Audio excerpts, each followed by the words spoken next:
سەرکەوتنەکانی کورد لە باشوور و خۆرەوەی کوردستان لە بەرامبەر تیرۆریستانی داعش و پاکردنەوەی ئەو ناوچانی کە ماوەی 2 ساڵ لەمەوبەر لەلایەن داعشەوە داگیرکرا بوو، ترس و دڵەڕاوکێی لە ڕەجەب تەیب ئەردۆغان سەرۆکی تورکیا دروست کردووە. زیادبوونی ئەو دڵەڕاوکێیەش لە دوای کودەتا شکست خواردۆکەی 15 تەمووزی ڕابردوو پەریسەندووە.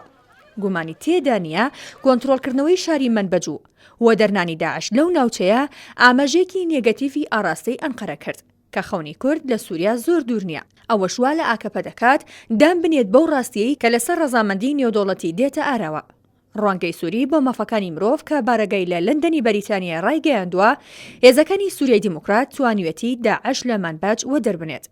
یەکینەکانی پاراستنیگەل بوونەتە یەکەم هێزی گەورە لە سووریای دیموکراتیدا کە بە هاوکاری هێزەکانی ئەمریکا ماوەی 2 مانگ هەڵمەتی کۆنتڕۆڵکردنەوە و ڕزگارکردنەوەی ئەو ناوچە کوردیانی دەست پێ کرد کە لەسەر سنووری تورکیان و کۆتای ناوچەکان نزیک بوو لە تورکیاوە لە دەستی داعش دەریهێنا.